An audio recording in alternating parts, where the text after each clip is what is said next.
The new John Deere Zero Turn electric ride-on mower has arrived, and they're available to order now. So, g'day everyone, it's Daz here from Hutchin and Pearce. So now we've got this new mower, thought it'd be a perfect opportunity to do a bit of a walk around on it and see what's so good about it. So, first thing I guess that everyone wants to know about is the battery in here. So it's a 3.56 kilowatt hour battery. So we don't talk volts, we don't talk amp hours, we talk kilowatt hour.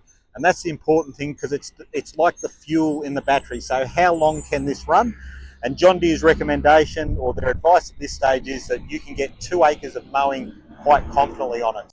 So we've done some independent testing with some of our sales representatives, and we've got 2.5 acres out of it as well. So we know that you're going to get 2 acres out of it quite comfortably, and that's mowing through some quite long grass as well.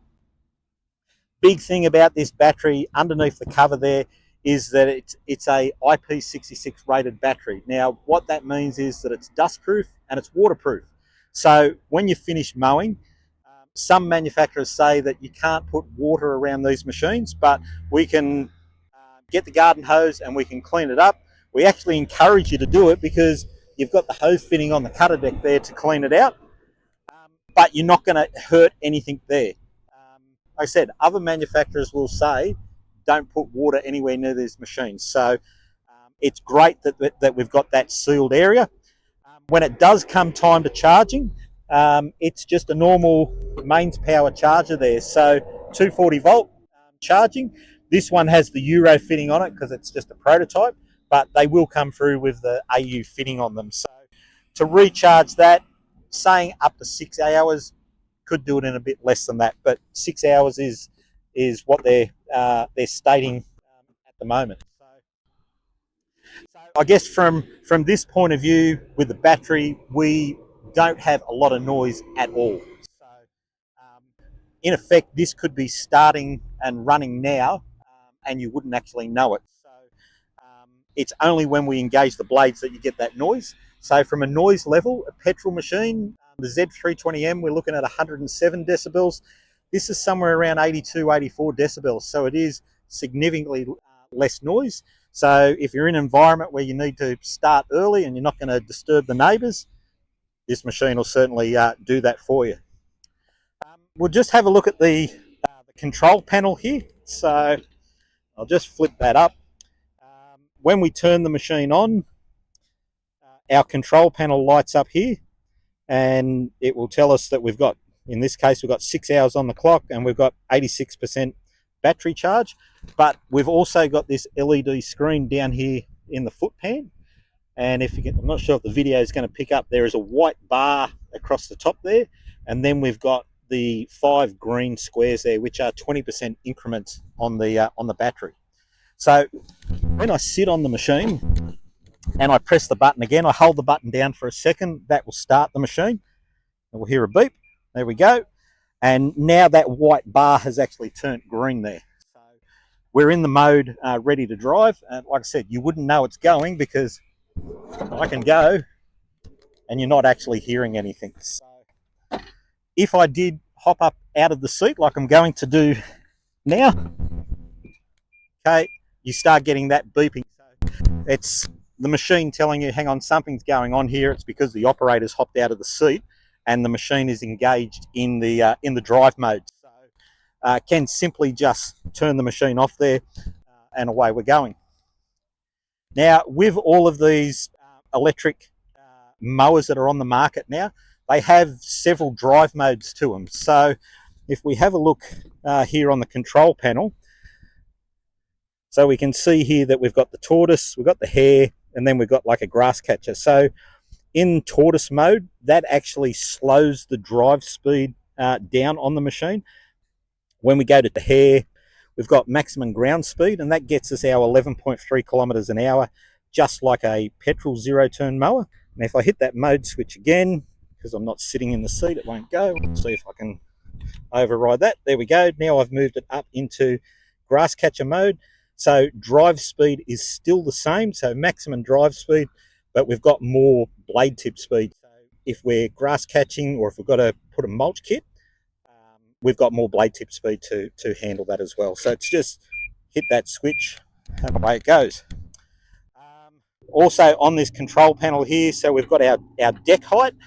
So it's just like on a Z3 mower. So when we put our pedal down, we can adjust it from 1¼ inch in quarter-inch increments, and we can go all the way up to 4.5 inch. And then our blade engagement is just via the switch there.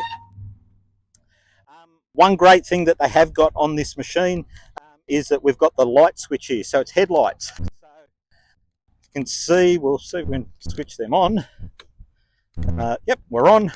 Probably a bit bright here, but you can see that those lights are lit up.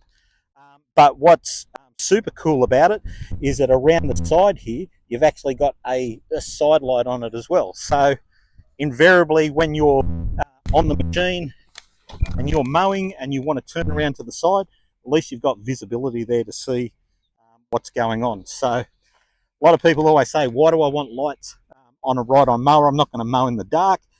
It's more a safety thing. So if you're mowing on the side of the road, it just gives you a little bit more visibility to people who might be driving past as well. From a maintenance point of view, like you want to get in and do anything to it, so our foot pan just lifts straight out. So we've got instant access to the cutter deck. And the one thing that you notice straight away with the cutter deck is no belts. So we've just got direct drive electric motors on there. So it's just wiring that's running to it. So with that deck, it's a different type of noise tone that comes out of the electric motor. And they are a lot more sort of torquier as well. If you slip that back in there, if you got in an environment where it was really long, heavy grass and it was too much for the machine to handle, the machine will actually beep at you, and the display bar on the front there will actually turn red, and the machine will shut down on you. So that way you're not going to overcook your electric motors. And it's just a case then of probably lifting the cutter deck up, making sure that the machine is off, and clearing the deck chute out, and then you'll be able to start mowing again. When you lift it up underneath here, like normally with these type of mowers, you're getting in here, you're looking at a battery, you're looking at a fuel tank, and you're looking at belts, but there's just nothing there at all because it's all on electric. So no hydrostatic drive transmission. It is still electric motors driving each of those wheels independently too.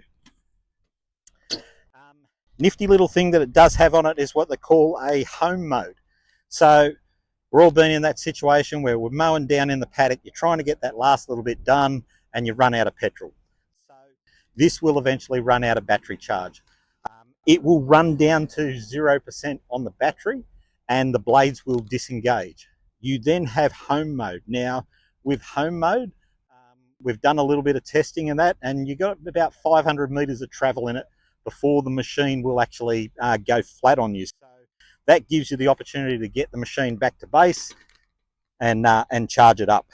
So speaking of charging, we've all got mobile phones. So in the back here now, we've actually got a USB-C outlet there.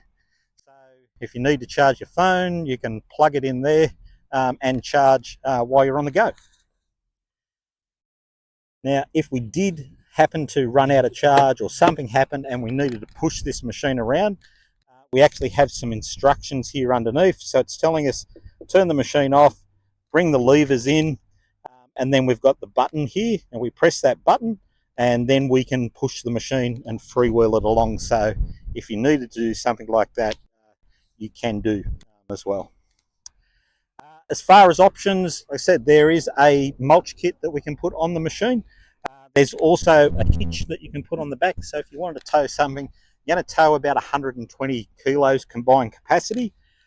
But we also use that as well if you wanted to run the grass catcher on this machine. So all in all, yeah, pretty excited about this machine. I said they're the first one that John Deere has got. We'll see more of these machines in years to come. But it is a big change for the future.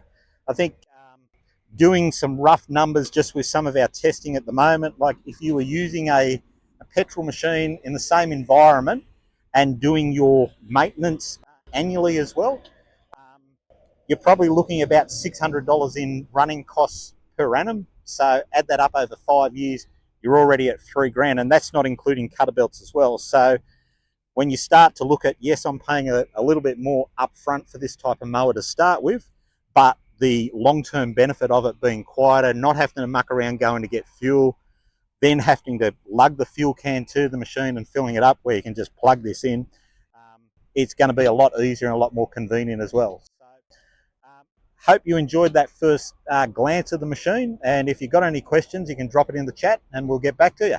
Thanks, everyone.